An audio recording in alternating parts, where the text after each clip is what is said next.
Happy Christmas, merry Christmas, merry merry Christmas. క్రీస్తు నేడు పుట్టెను, క్రీస్తు నేడు పుట్టెను.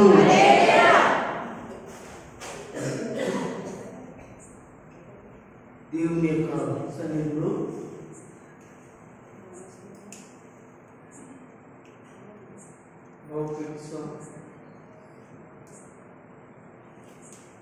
మరొకసారి ఈ రాత్రి మళ్ళీ మనమందరం ఈ క్రిస్మస్ ఆరాధనలో ఉండడానికి వచ్చిన మనందరం ఆ ప్రభువైన యేసుక్రీస్తు రెండు చేతుల పైకి ఒకసారి స్తోత్రం గట్టిగా చెప్తాము. జాగ్రత్తగా దేవుని వాక్యాన్ని వినాలి. యేసు ప్రభు వారి యొక్క పుట్టుకల గురించి కొన్ని సంగతులు ఈరోజు మనం తెలుసుకున్నాం. మనందరికీ తెలిసిన విషయం ఏంటంటే యేసయ్య పుట్టాడని, ఆయన ఈ లోకానికి వచ్చాడని, ఈ లోకంలో ఆయన మన పాపముల కొరకు చనిపోయాడని,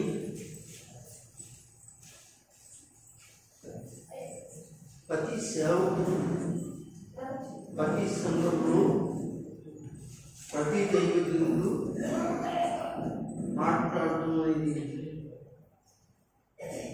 మీ అందరికీ తెలుసు. మీరు అనేక మాటలు విన్నారు. అయితే ఈరోజు మీరు బైబిల్ దగ్గర పెట్టుకుని చక్కగా ఒక పుస్తకం నోట్బుక్ కూర్చుకుని పెన్ దగ్గర పెట్టుకుని క్రిస్మస్ సందేశాల గురించి నేను ఎక్కడెక్కడైతే మాట్లాడతానో అక్కడికి బుక్కు పెన్ను తీసుకొచ్చి చక్కగా రాసుకుంటే రేపున్న రోజు మీరు సమయం ఉన్నప్పుడు వాక్యాలన్నీ చదువుకుంటే యేసు ప్రభు యొక్క పుట్టుకల గురించి మీకు బాగా ఎవరైనకి అర్థవంతంగా మీకు అర్థమవుతుందని తెలియజేస్తున్నాము. అయితే యేసు ప్రభు వారు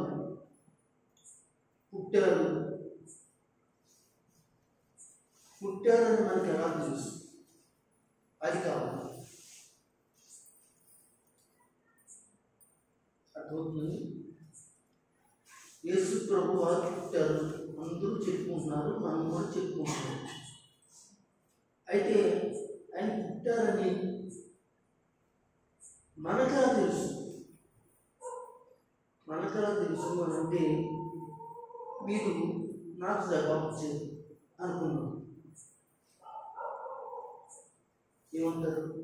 మీరు నాకు జవాబు ఇచ్చారు. ఏమని?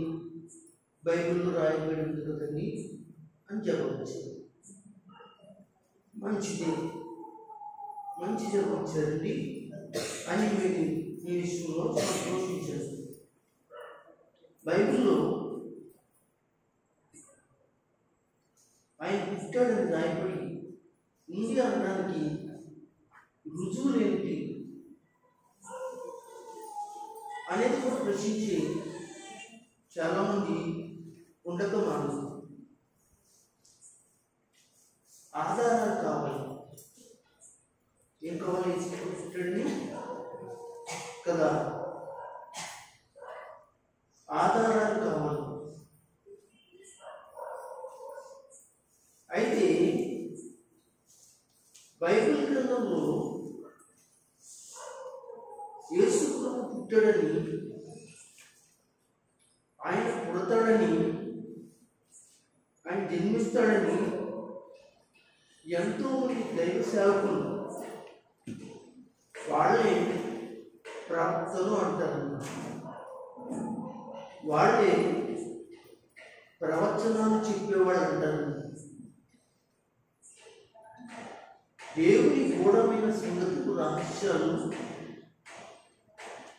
దేవుడు భూలోకంలో ఎవరికైనా తెలియజేయాలనుకున్నప్పుడు దేవుని ఆత్మ అందులోకి వచ్చి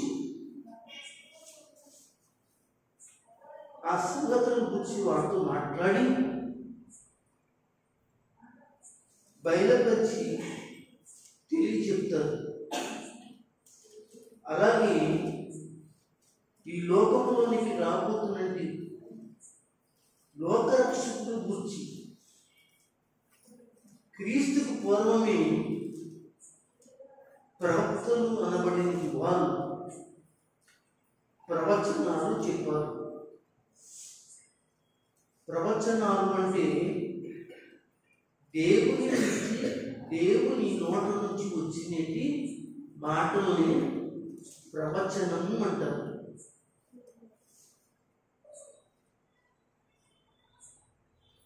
అది ఆ విషయాలను క్రీస్తుకు పూర్వం మరి ఆనాడు భక్తులైన వారికి దేవుడు దర్శనమిచ్చి వాక్కునిచ్చి ఆయన ఈ లోకానికి వస్తాడని ఎన్నో ప్రవచనాలు చెప్పారు. ఆ విధంగా బైబిల్లో వాళ్ళు చెప్పడమే కానీ అది నిజమే కానీ మరి చెప్పినవి జరిగినాయా, ప్రవచింపబడ్డాయి, చెప్పబడ్డాయి. వేల సంవత్సరాల కిందటే యేసు గురించి చెప్పబడ్డాయి. మరి అవి నెరవేర్చబడ్డాయా, అవి ఎన్నికల్లో జరిగినాయా, అవి నెరవేర్చబడ్డాయా అనేది కూడా మనకి ఈ రోజున సంఘం తెలుసుకోవాలి.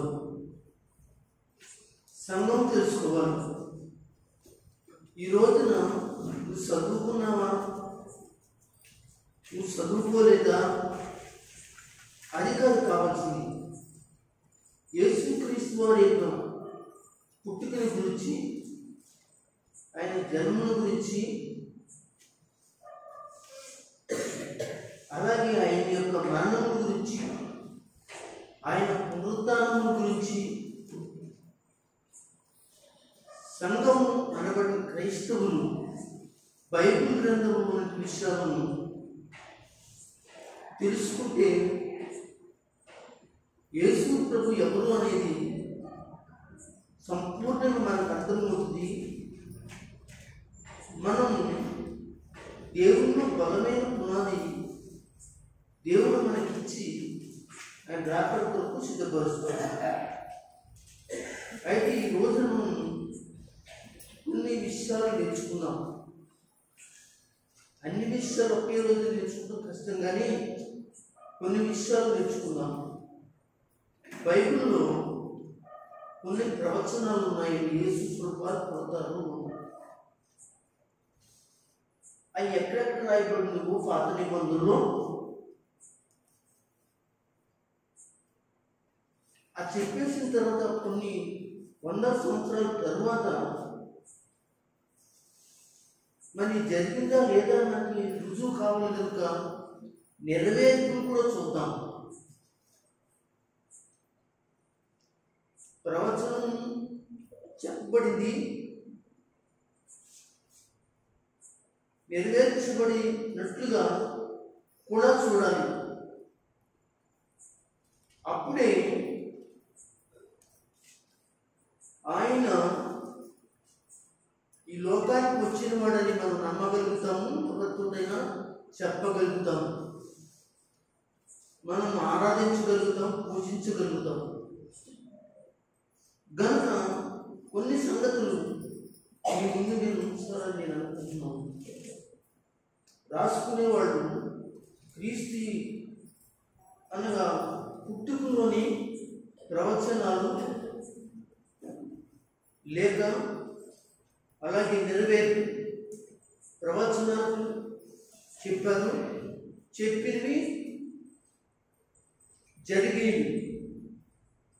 అనే వాటి గురించి మనం తెలుసుకోవడానికి ఈ రాత్రి మనం సిద్ధపడదాం.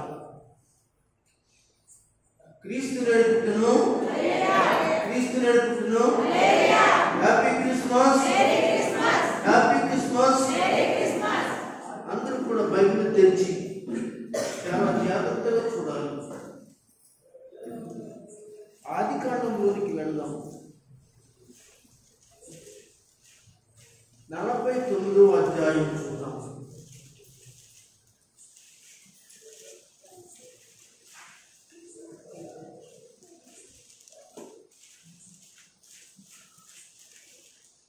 ఆదికాండము 49వ అధ్యాయం. అందరూ తెరిచి చూడండి. తీసుకున్నారా? ఆదికాండము తీసుకున్నా? బుక్ నోట్స్ పెట్టావా? జాగ్రత్తగా రాసుకోవాలి. ఒకవేళ బుక్ తెచ్చుకోకపోతే మీ దగ్గర పేపర్ ఉంటే పేపర్ మీద రాసుకోండి. ఇప్పుడు నేను మొదట ప్రవచనం చెప్తాను, తర్వాత వాటి నెరవేర్పు ఎక్కడ జరిగిందో అది కూడా చెప్తాను. ఆదికాండము 49వ అధ్యాయం. ఏమండి, చాలా ఉన్నాయి కానీ ఇది నేను ఆదికాండం 3వ అధ్యాయం నుంచి నేను చెప్పచ్చు. యేసు ప్రభు పుడతాడు అనే విషయాల గురించి నేను అక్కడక్కడ కొన్ని చెప్పుకెళ్తాను. దేవుడు చెప్పుకెళ్తే మరొకసారి ఎప్పుడన్నా మాట్లాడుకోవడానికి ప్రభు గొప్ప చూపులు కాక. దయచేసి 49వ అధ్యాయం తెచ్చి మీరు 10వ వచనాన్ని చదవండి. షిలోహు వచ్చు వరకు యోదా వద్ద నుండి దండము తొలగదు. అతని కాళ్ళ మధ్య నుండి రాజదండము తొలగదు. ప్రజలు అతనికి విధేయులయుందురు. చాలా జాగ్రత్తగా మీరు ఉంచాలి. ఈ యొక్క 49వ అధ్యాయంలో ఏముందంటే యోదా. మీ అందరి దగ్గర యోదా ఉందండి. యోదా వద్ద నుండి రాబోతుందంటండి అనే దాని గురించి మాట్లాడుతున్నాడు. ఈ మాటలు ఎవరు చెప్తున్నారు? యాకోబు చెప్తున్నాడు.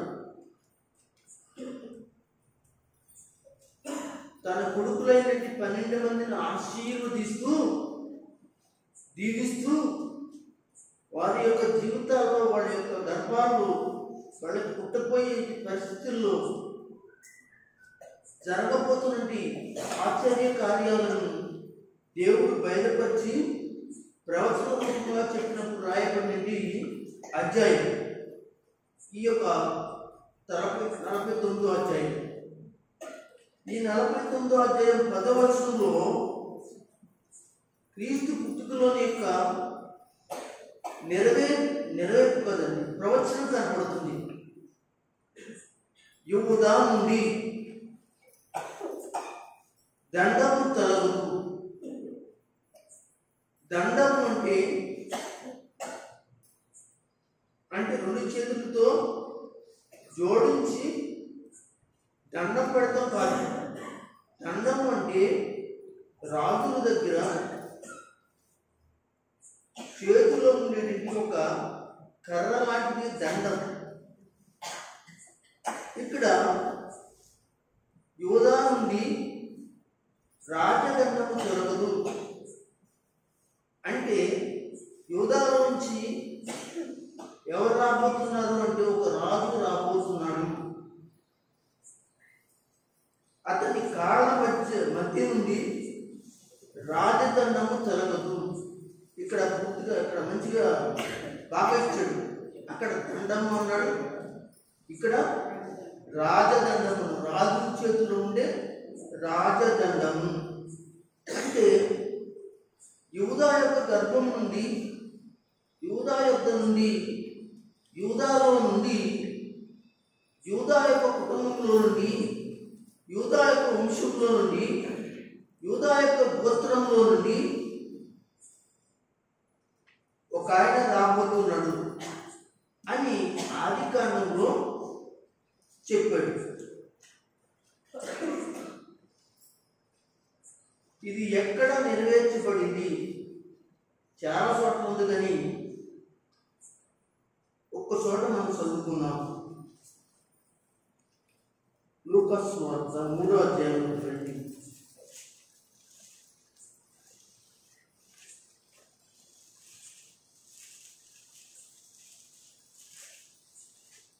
లూకా రాసిన సువార్త 3వ అధ్యాయం తెరవండి.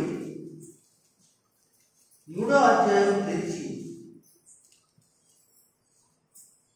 33వ వచనాన్ని చదువుతారా? నయస్సోను అబినాదాబును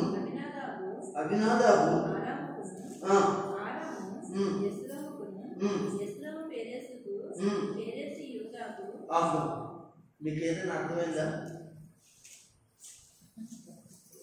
ఇక్కడ మీకు ఏమీ అర్థం కాలేదు. అయితే ఒకసారి 33 వచనం యోధా అనే మాట ఎక్కడ ఉంది? ఉంది కదా, యోధాకు అని. యోధాకు ఎవరు పుట్టారంటండి? పేరేసి పుట్టాడట. చూడండి, కింద నుంచి పైకి వెళ్తున్నాడు. మీకు అర్థమైందా? యోధాకు ఎవరు పుట్టారు? పేరేసి పుట్టాడటండి. పేరేస్కి ఎవరు పుట్టారు? ఎవరు చెప్పండి? ఎవరు గట్టిగా చెప్పాలి. ఎస్లోం ఎవరు పుట్టారు? ఆరాము. ఇలాగా పైకి ఇలాగా ఎల్లగా మనం ఇక్కడికి వద్దాం. 24వ వచనం చదవండి.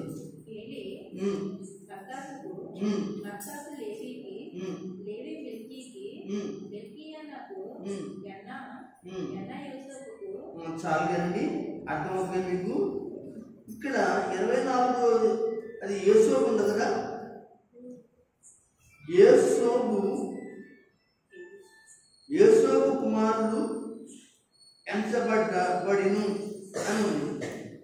ఎవరు అంటే 23వ వచనంలో యేసు బోధింప మొదలు పెట్టినప్పుడు ఆయన దాదాపుగా 30 ఏండ్ల వాడు, వయసు కలిగిన వాడు అని కనబడుతుంది.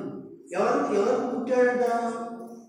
యేసోబు పుట్టాడు. అంటే మనం కింద నుంచి చదువుకెళ్తే మనకి యేసు ప్రభు ఎక్కడ దొరుకుతాడు? 23వ వచనం దొరుకుతాడు. కింద నుంచి తీసి చదివారనుకోండి, ఇక్కడ దేవుని కుమారుడు ఆదాము కుమారుడేమో అనగా షేతు కుమారుడేమో ఏనోసు అని అనుకుంటూ చెప్పుకుంటే ఇలాగ రాగా ఎక్కడ యోధా దగ్గరకు వస్తే, యోధా దగ్గర చాలా పైకి వెళ్ళగా యేసోబు మనకి 23వ వచనంలో కనపడుతుంది. ఆ యేసోబుకి అనగా మరి పుట్టినవాడు అని అంటున్నాడు. అంటే యేసోబు కాదు, కానీ మరియమ్మకి పుట్టినవాడు మన ప్రభు అయిన యేసుక్రీస్తు. అయితే ఇక్కడ మనకి ఏం కనపడుతుందంటే, ఇక్కడ మనం ఆదికాండము 49వ అధ్యాయం 10వ వచనంలో యేసు ప్రభువారు యూదాలో లేదా యూదా గోత్రంలో పుడతాడు అనే దాని గురించి అక్కడ చెప్తే, ఇదిగో ఇక్కడ యూదా అని దాని గురించి 33వ వచనం కానించి మనం పైకి చదువుకెళ్తే, పైకి యేసోబు దగ్గరికి అలా పైకి వెళ్తే మనకి యేసుక్రీస్తు ప్రభువు ద్వారా మనకి కనబడతాడు. అంటే ఆయన జన్మ ఇదిగో ఇక్కడ రాయబడింది. దేవునికి స్తోత్రం చెప్పండి, దేవునికి స్తోత్రం చెప్పండి. అంటే యూదా గోత్రం నుండి యేసుక్రీస్తు వస్తాడు అని ప్రవచనం ఇక్కడ ఉంది.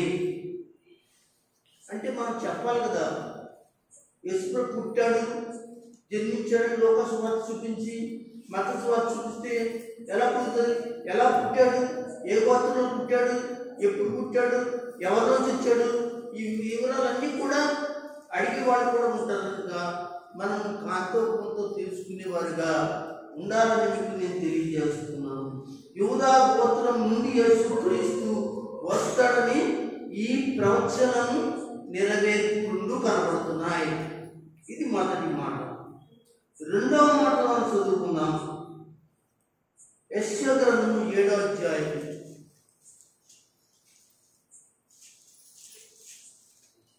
యెషయా గ్రంథము 7వ అధ్యాయం. మనం తెలుసుకోవాలి, యేసుక్రీస్తు పుట్టాడు, ఆయన పుట్టి లోకానికి లోకరక్షిగా ఉన్నాడని మనం చెప్తున్నది ఆయన గురించి ఎప్పుడో చెప్పబడింది. క్రీస్తుకు పూర్వమే 700 సంవత్సరాల క్రితమే యెషయా ప్రవచనం చెప్పబడింది. 700 సంవత్సరాల క్రితం అంటే ఆ యెషయా 700 సంవత్సరాలు ప్రవచించిన తర్వాత 700 సంవత్సరాలకి యేసుక్రీస్తు ప్రభువు పుట్టారు. కనుక ఇక్కడ చెప్తున్నాడు 7వ అధ్యాయం 14వ వచనం. కాబట్టి ప్రభువు తానే ఒక సూచన మీకు చూపబోతున్నాడు. అందరు గట్టిగా స్తోత్రం చెప్పండి. ఏంటి ఆ సూచన? ఆలకించుడి. ఎవరంటండి? కన్యక, పెళ్లి కానిది అనగా పురుషుని ఎరగనిది కన్యక. ఈ మాట ఎక్కడ రాయబడింది? ఇదిగో పాత నిబంధనలో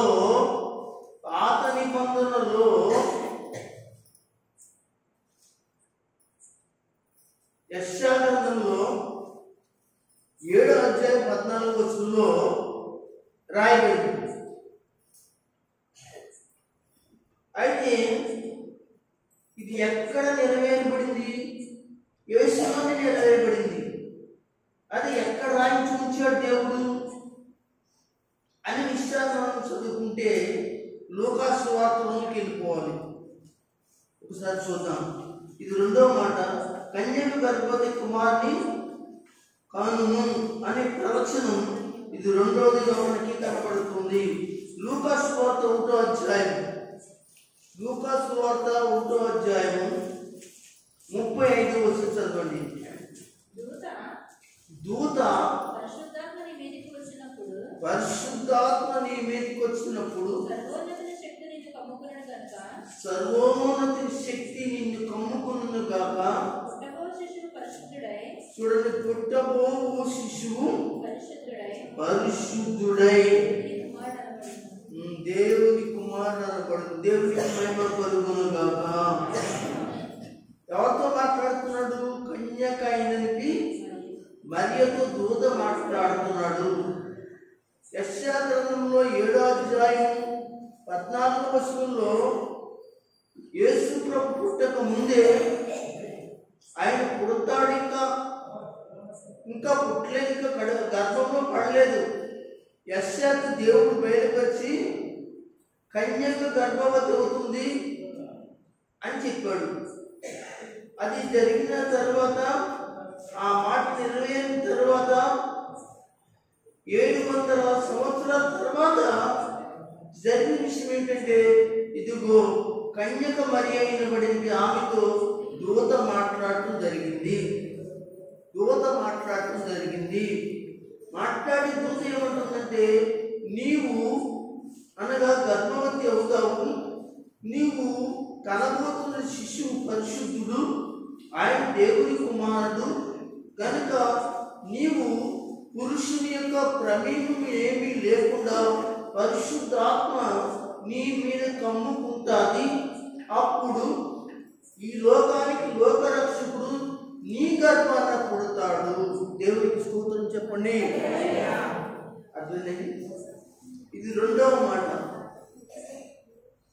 ప్రవచనం నెరవేరు. మూడవ మాట మనం చదువుకుందాం. మూడవ మాట మీకా గ్రంథము ప్రవచనం ఏంటి? పాత నిబంధన గ్రంథంలోనే క్రీస్తుకు పూర్వమే, అనగా మీకా గ్రంథం 5వ అధ్యాయం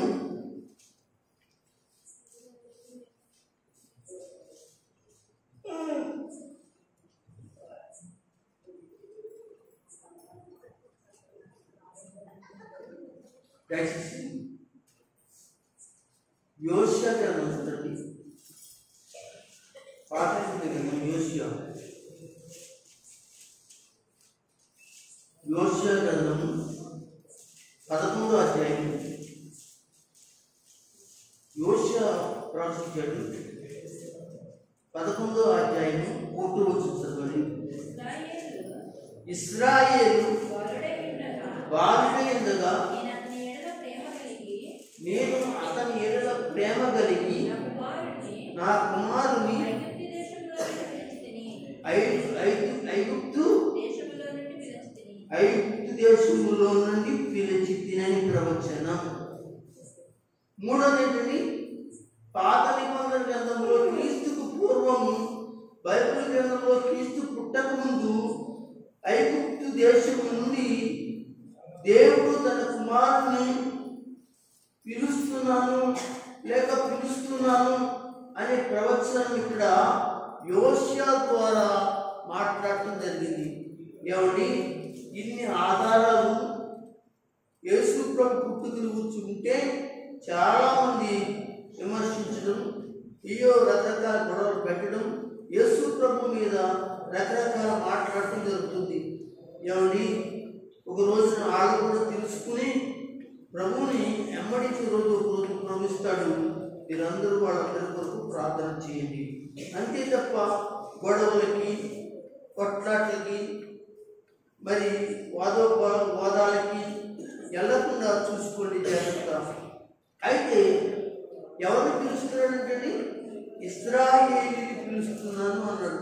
ఈ ఇశ్రాయేలు ఎవరు అంటే దేవుని పెట్టారా? ఆలోచించండి. మనము 2 విధాలుగా చూడాలి. ఒకటి, ఇది 2 కోణాలుగా చూడాలి. ఒకటి, ఇశ్రాయేలు అంటే ఐగుప్తు దేశములో నుండి అనగా మోషే ద్వారా పిలువబడింది ప్రవచనం కూడా చెప్పవచ్చింది.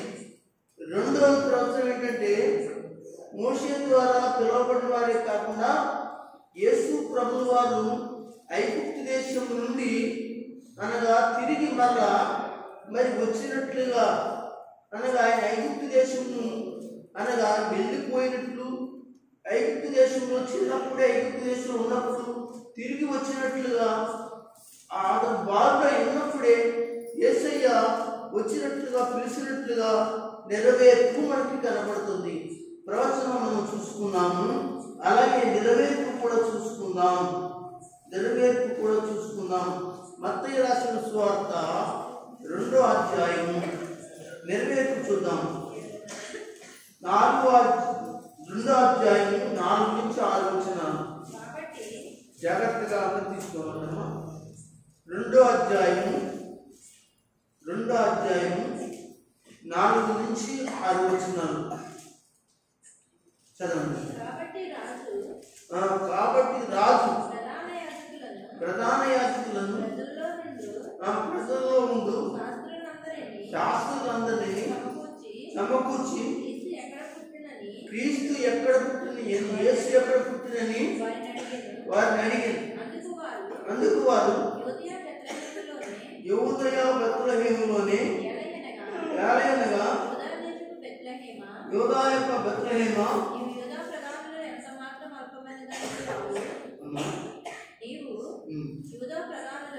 రెండో అధ్యాయం క్షమించండి తప్పిపోయాను. 2వ అధ్యాయం 14-15 వచనాలు చదవాలి. 2వ అధ్యాయం 14-15. అప్పుడు అతడు లేచి రాత్రి వేళ శిశువును తల్లిని తోడుకుని ఐగుప్తునికి వెళ్ళి దేవునికి స్తోత్రం, హల్లెలూయా. ఇక్కడ యేసు ప్రభువును చంపాలని హేరోదు రాజు ప్రయత్నించినప్పుడు పరిశుద్ధాత్మ దేవుడు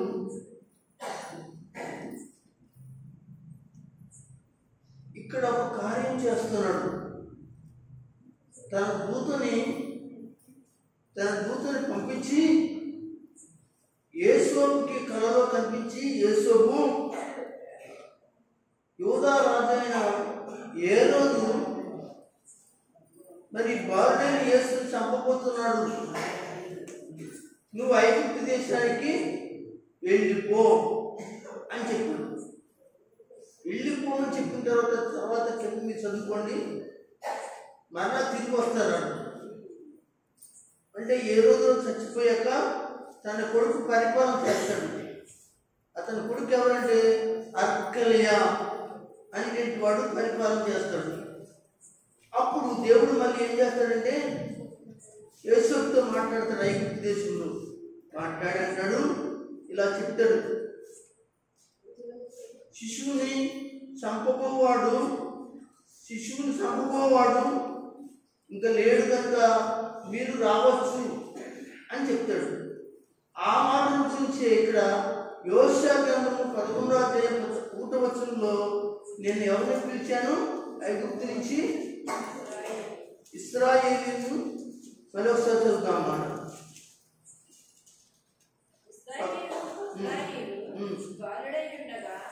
ఇశ్రాయేలు బాలుడై ఉన్నటువంటి ఆగమ్మ ఈ ప్రవచనం 2 విధాలుగా పనిచేస్తుంది. ఇశ్రాయేలు అంటే ఐగుప్తులో ఉన్న ఇశ్రాయేలుకి ప్రవచనమే, కానాను దేశం నడిపించాడు, పిలిచాడు.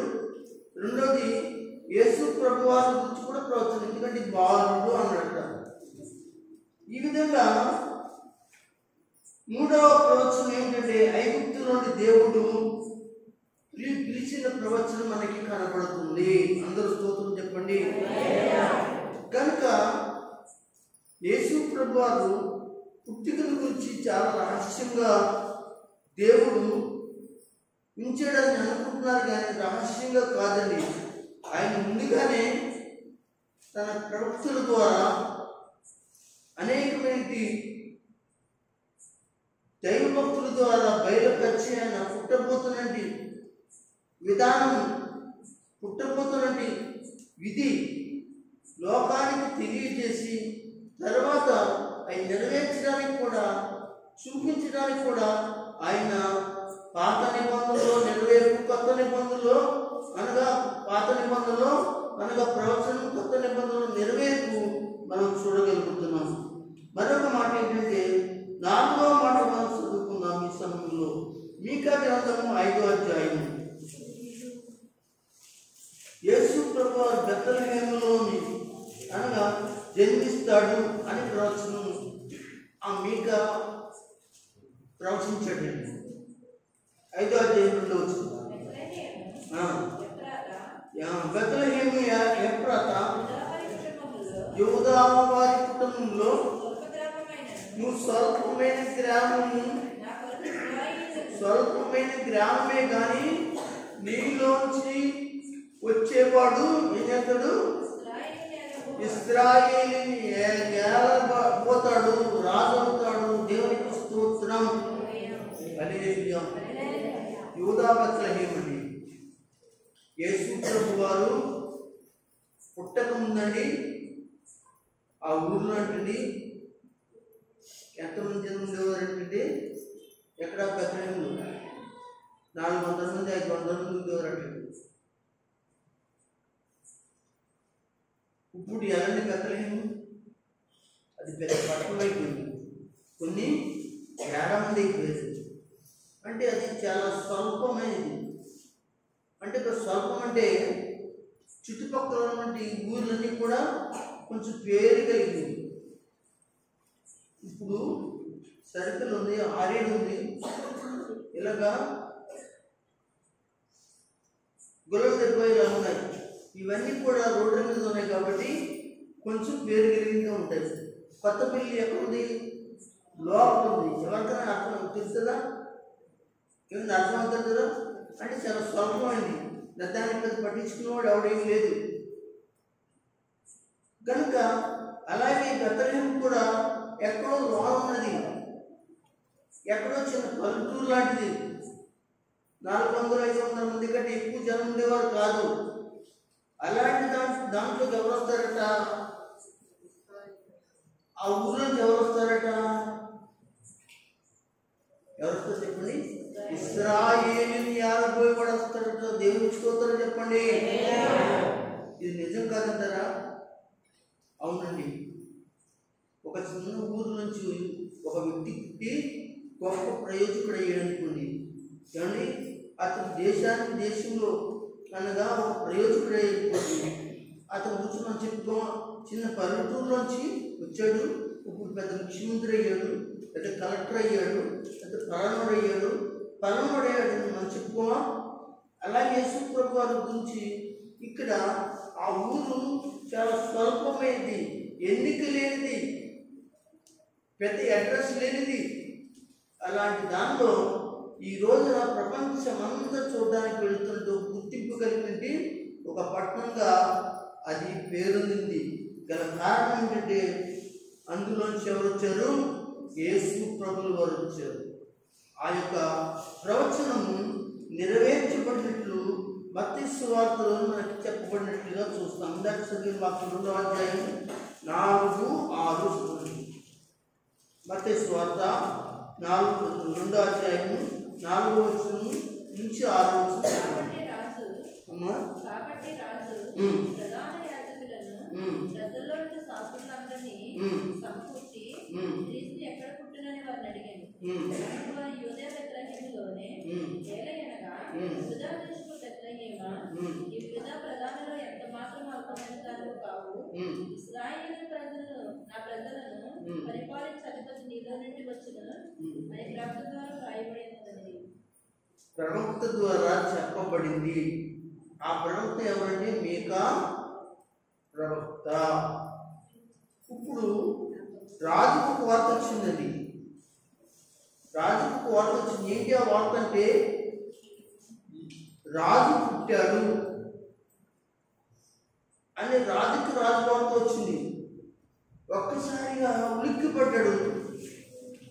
రాజు పుట్టడం ఏంటి అని ఆ కుటుంబంలో ఉన్న వాళ్ళందరినీ తడవి చూశాడు. ఎవరికి అంత ముందు పుట్టిన పిల్లలే కానీ మరి పుట్టినవాడు ఎవరు లేరు.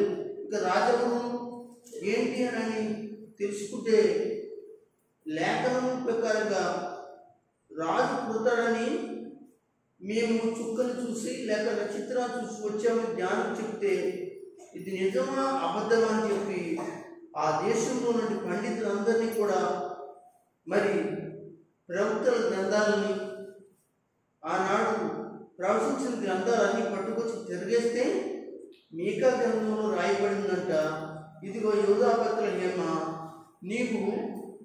యూదా బెత్లెహేములో నీవు మరి ఎలాంటి దారు అంటే బలమైన దారు, స్వల్పమైన దారు కాదు.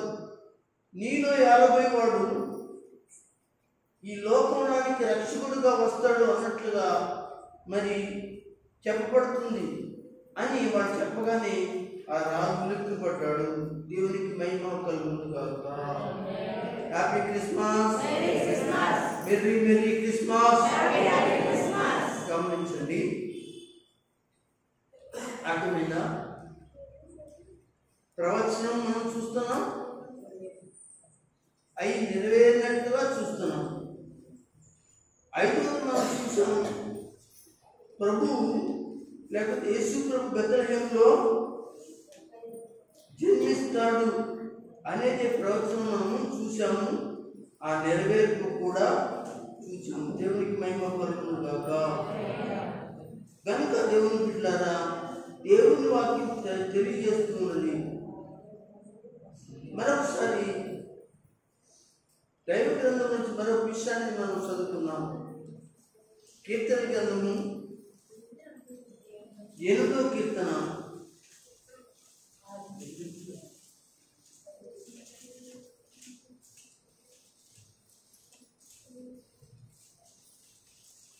5, 6 వచనం చదవండి.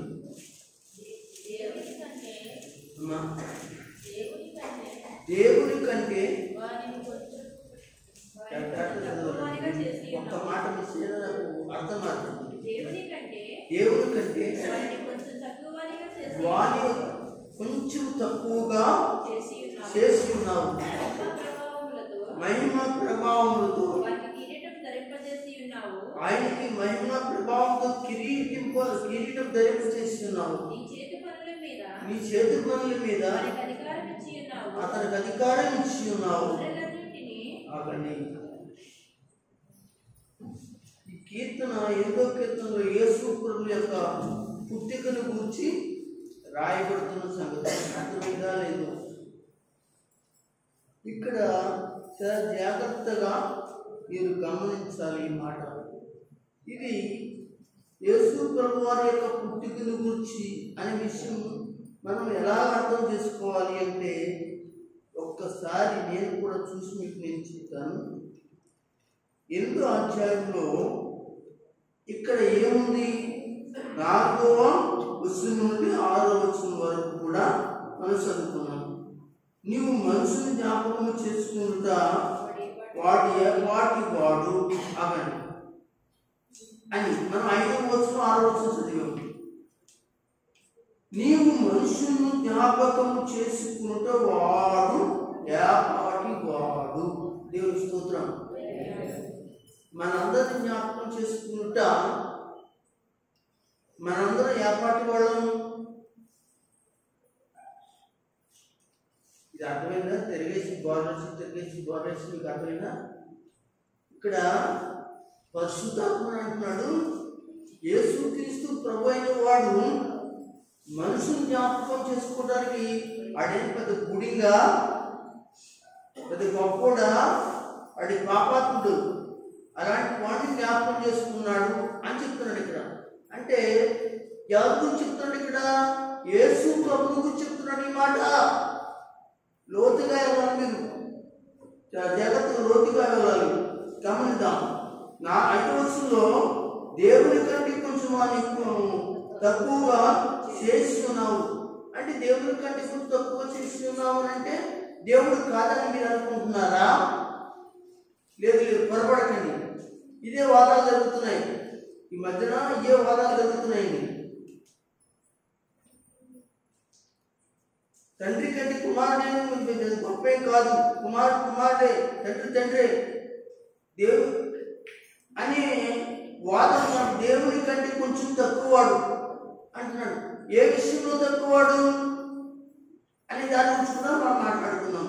మరి ఇక్కడ నీవు మనుషుని జ్ఞాపకము చేసుకుంటే వాడు ఏపాటి వాడు, నరపుత్రులు దర్శించుటకు వాడు ఏపాటి వాడు అంటూ దేవుని కంటే వాడిని కొంచెం తక్కువ చేసి ఉన్నావు. దేవునికి మహిమ కలుగు కాక. మహిమ ప్రభావంతో వాడిని కిరీటింప ధరింప చేసి ఉన్నావు. నీ చేతి పనుల మీద వానికి అధికారం ఇచ్చి ఉన్నావు. ఇప్పుడు ఇది యేసు ప్రభు గురించి అని ఖచ్చితంగా చెప్పడానికి మనకు రుజువులేంటి, నెరవేర్పేంటి అని మనం చాలా జాగ్రత్తగా ఎబ్రీలకు రాసిన పత్రికకు వెళ్తే అక్కడ దేవుడు రాసి ఉంచాడు. చూద్దాం.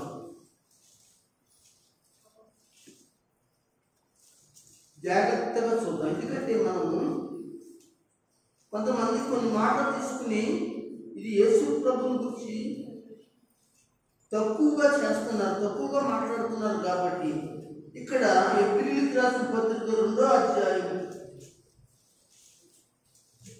8వ వచనం 9వ వచనం చదువుతాం.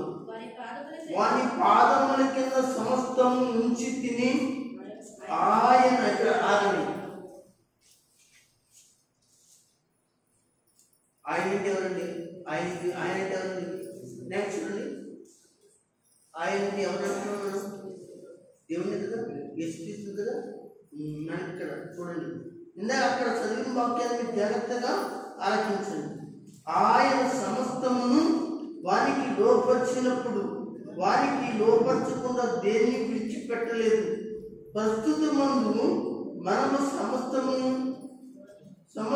వానికి లోపరచుడు ఇక్కను చూడలేదు కానీ చూస్తాం మొత్తం అంతా కూడా ప్రపంచంలో ఉన్న అందరూ అనగా అన్ని లోకాల వాళ్ళందరూ కూడా దేవదూతలు కూడా ఆయనకి యేసు ప్రభు వారికి లోపరచబడేటువంటి రోజు అనగా అందరూ ఆయన చేతులు ఉండే రోజు వస్తుందని చెప్పి 9వ వచనంలో దేవుని కృప వలన ఆయన ప్రతి మనిషిని కొరకు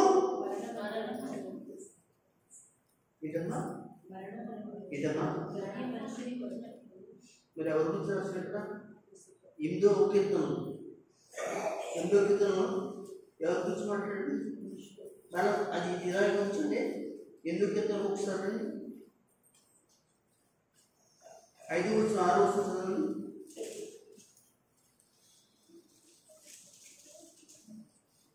దేవుని కంటే వారిని కొంచెం తక్కువగా చేసి ఉన్నాము. ఇప్పుడు అంటే యేసు ప్రభు వారు దేవుని కంటే తక్కువడా అంతకంటే తక్కువడా అదే లెక్క. ఇప్పుడు అదే ఇప్పుడు గొడవలు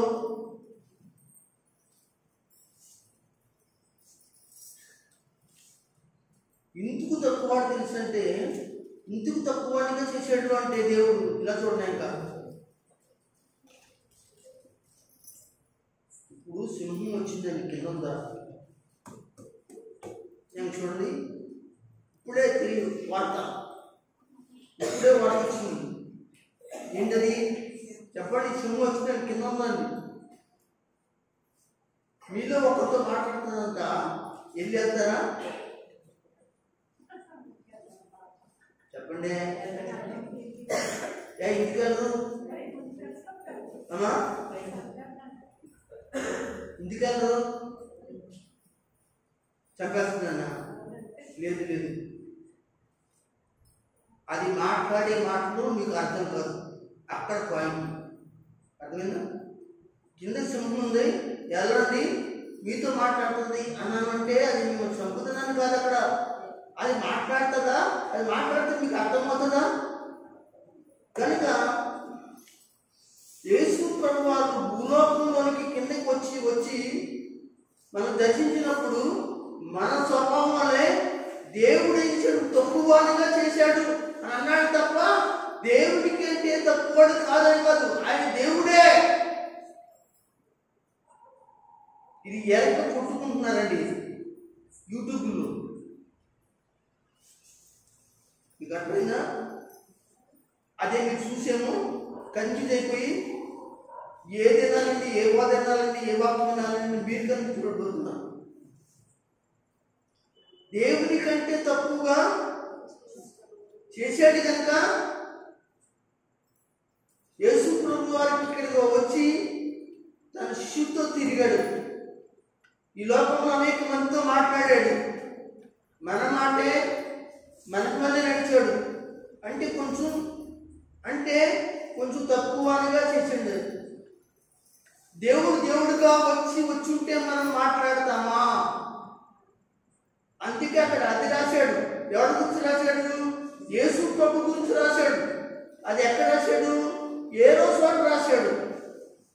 ఇలా చెప్పుకెళ్తే ఇంతకు ముందు చెప్పిన కూడా చాలా వివరాలు ఉన్నాయి. కానీ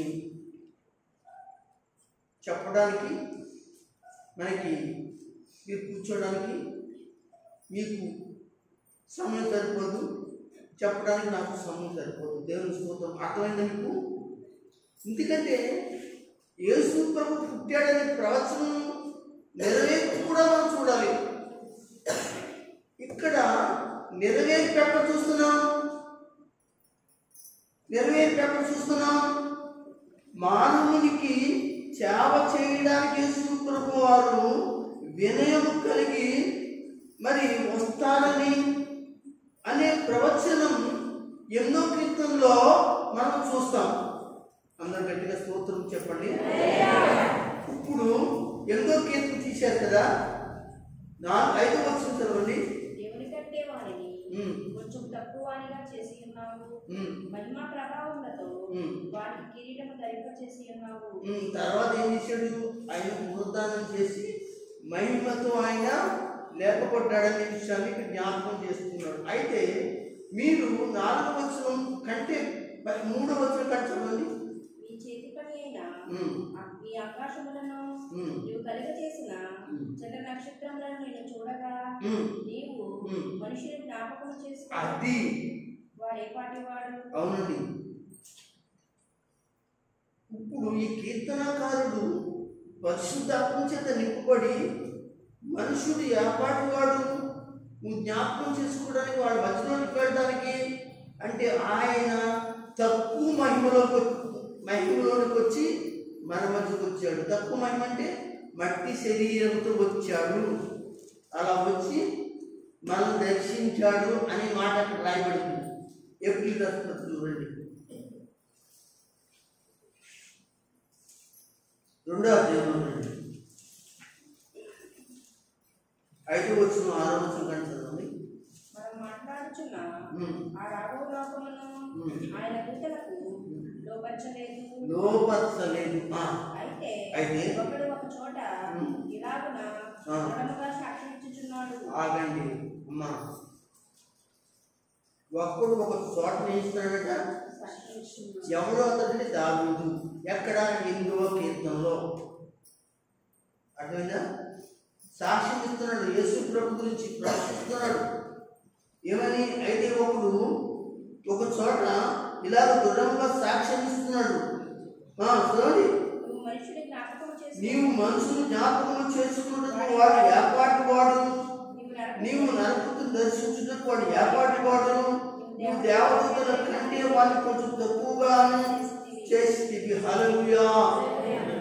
ఒకసారి నేను చూడండి, యేసు ప్రభు దేవుడు ఏమండి కింద పరలోకంలో దేవదూతలు ఉన్నాయి కదా, ఆ దేవదూతను కలుసుకోవడానికి వచ్చినప్పుడు కూడా ఆయన దేవదూతల మహిమ ఇస్తాడండి. ఎక్కడికి? దేవదూతల మధ్యకి. దేవదూతల మధ్యకి తండ్రి దేవుడిగా రాలేదండి. వస్తే ఆ దేవదూతలు ఎవరి మహిమ చూడలేదు, దేవుడి మహిమ చూడలేదు. అంటే దేవదూతలకు మహిమ శక్తులు లేవా? ఉన్నాయి, కానీ దేవుడి కంటే ఎక్కువ లేవు. అందుకని చూడలేవు. కనుక దేవుడు చూడాలనేటువంటి ఆశ తపన దేవదూతలకు ఉన్నాయి. కనుక ఆ దేవుడు ఏమయ్యాడంటే కుమారుడుగా ఎక్కడికి వచ్చాడంటే దేవదూతల మధ్యకి దేవదూతగా తక్కువ మహిమలోనికి వచ్చాడు. అక్కడి నుంచి మరలా కిందకి రావాలనుకున్నాడండి పాపి అయిన మనుషులు రక్షించడానికి. అక్కడ కూడా మరలా ఏం చేశాడు? ఆ దేవదూత మహిమను ఏం చేసుకున్నాడు? ఇంకా తగ్గించుకున్నాడట.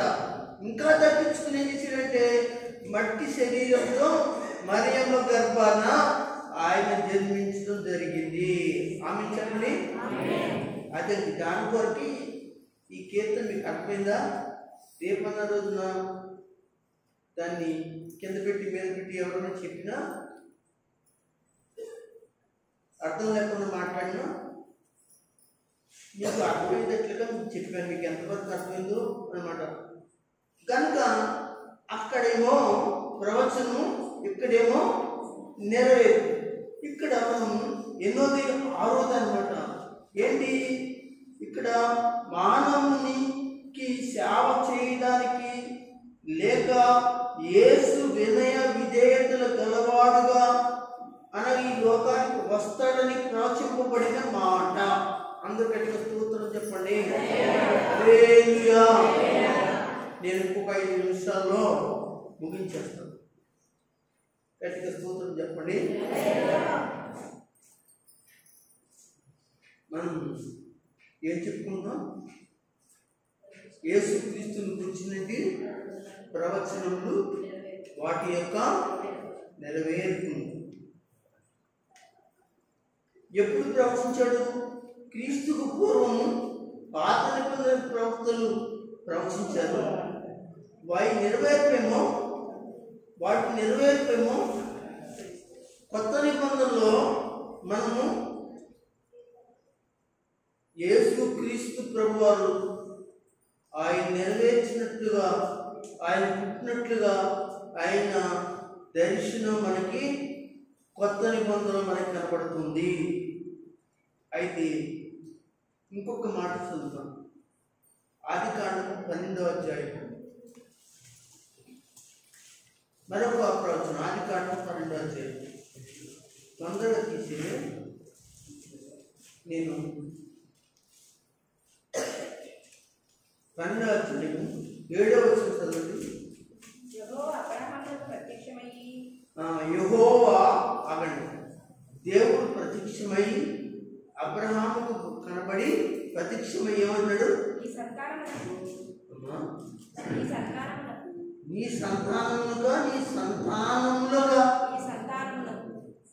గమనించాలి. సంతానం వేరు, సంతానములు వేరు. సంతానం అంటే ఒకడే, సంతానములు అంటే ఎక్కువ మంది. అంటే ఇప్పుడు ఈ ప్రవచనం సంతానం అనే మాట యేసుక్రీస్తుని గురించి మాట్లాడుతున్నాడు. అబ్రహామ, నీ సంతానమైన క్రీస్తు అనేటి వాడు, యేసు అనేవాడు నీలోంచి పుట్టబోతాడనే మాట గురించి ఇక్కడ 7వ వచనంలో రాస్తున్న చదవగలరా? ఈ సంతానమునకు ఈ దేశం ఇచ్చిందని చెప్పగా, అమ్మ ఏస్తాడంట, ఈ దేశం ఇచ్చిందని చెప్పగా, ప్రైజ్ ది లార్డ్, హల్లెలూయా హల్లెలూయా హల్లెలూయా. ఈ దేశాన్ని ఇస్తాను, కానాన్ దేశాన్ని ఇస్తాను అని అన్నాడు. అలాగే కానాన్ దేశాన్ని ఇచ్చాడు. కానాన్ దేశంలో మరి ఒక గ్రామం బెత్లెహేము. ఆ బెత్లెహేములో ఎవరు పుట్టారు? యేసు ప్రభువు వారు పుట్టారు. దేవుని స్తోత్రం చెప్పండి. ఇప్పుడు అబ్రహాము సంతానం ఎవరండి? ఇశ్రాయేలీలా? అబ్రహాం ఏమో ఇస్సాకును కన్నాడు, ఇస్సాకేమో యాకోబును కన్నాడు, యాకోబు ఏమో 12 మందిని కన్నాడు. ఆ 12 మంది సంతానమే ఇశ్రాయేలీయులు, కొన్ని లక్షల మంది. ఆడ గురించి కాదు మాట్లాడుతున్నాడు. సంతానంలో లేదు, సంతానము అన్నాడు. చాలా జాగ్రత్తగా. అది యేసు ప్రభువు గురించి మత్తయి సువార్త 1:1 నెరవేర్చు చూడండి. 1:1 మత్తయి సువార్త. అబ్రహాము కుమారుడైన దావీదు కుమారుడైన యేసుక్రీస్తు వంశావళి. అది అబ్రహాము కుమారుడైన దావీదు, దావీదు కుమారుడైన యేసుక్రీస్తు. దేవునికి స్తోత్రం. అబ్రహాము ఎవరి కుమారుడు అంటుంది? యేసుక్రీస్తు వారి యొక్క కుమారుడు. అబ్రహాము కుమారుని ఏమని పిలుస్తున్నాడు? దావీదు కుమారుడు అని పిలుస్తున్నాడు తన్ని కదా. చాలా మంది ఏమన్నారు? గుడ్డివారు, కుంటివారు. దావీదు కుమారుడు, దావీదు కుమారుడు అని క్యాటేశారు కదండి. అదనమాట. కనుక ఆ సంతానం ఎవరంటే యేసు ప్రభువు వారిని మనం మర్చిపోకూడదు. అందరూ దేవుని స్తోత్రం చెప్పండి. హల్లెలూయా హల్లెలూయా. మరొక మాట చదువుకున్నాం. ఇర్మియా గ్రంథము ఎన్నోదండి? 7వ. ఇర్మియా గ్రంథము 7వ ఏంటంటే, ఆయన జన్మ కొరకు కొందరు దుఃఖకాంతులైనట్లు, దుఃఖకు కారణమైనట్లు మనకి కనపడుతుంది. ఇర్మియా గ్రంథం 31వ అధ్యాయం 15వ వచనం.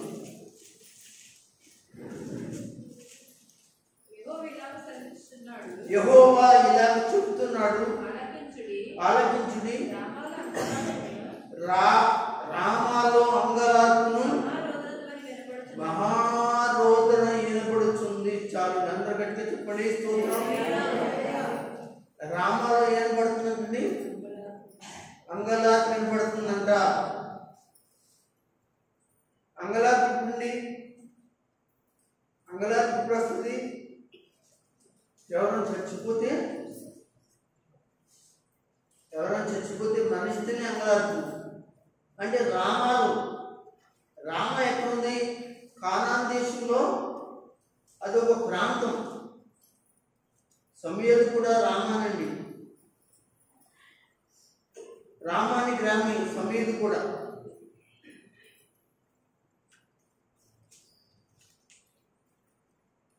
అంటే సమూయేలు తల్లి ఎవరండి? సమూయేలు తల్లి ఎవరండి? అన్న, తండ్రి ఎల్కానా. రామ ఏముంటుందండి? రామ ఇదిగా ఉంటుంది చదవండి ఒకసారి. సమయాన్ని మొదలువచ్చు.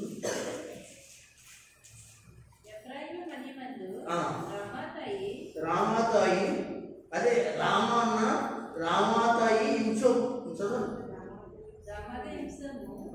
రామాతాయి హింసో అవును అదే రామ. కనుక దేవుని బిడ్డలారా గమనించండి, ఆ రామాలో అంగలార్పణ పడుతుందంట. అంటే అంగలార్పణ ఎందుకు జరిగిందంటే ఏ రోజు రాజు ఉన్నాడు చూసారా? ఏ రోజు రాజు పరిపాలనప్పుడు ఆ యూదా దేశంలో ఉన్నటువంటి గ్రామాలన్నింటిలో ఏం చేశాడంటే అనమాట చిన్నపిల్లలందరినీ చంపించేశాడండి. ఎందుకు చంపించాడు? 2 ఏళ్ళ మొదలుకొని పుట్టిన పిల్లలందరినీ, అంటే యేసు ప్రభు ఎక్కడ దొరుకుతాడా అని. కనుక ఇది ప్రవచనం. దేవునికి స్తోత్రం. ఇది ఎక్కడుంది? మత్తయి సువార్తలో మరి ఈ మాట రాయబడి ఉంటుంది కనుక దయచేసి మీరు చూడాలని నేను తెలియజేస్తున్నాను. మత్తయి సువార్తలో మరి ఆ మాట రాయబడి ఉంటుంది, మీరు గమనించండి. అలా ఒకసారి చూస్తారా? 2వ అధ్యాయం మత్తయి సువార్త 16-17 ముగించుకున్నాం.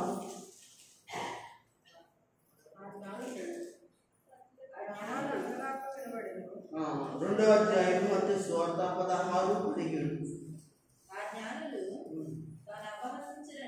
మత్తయి సువార్త 16-17.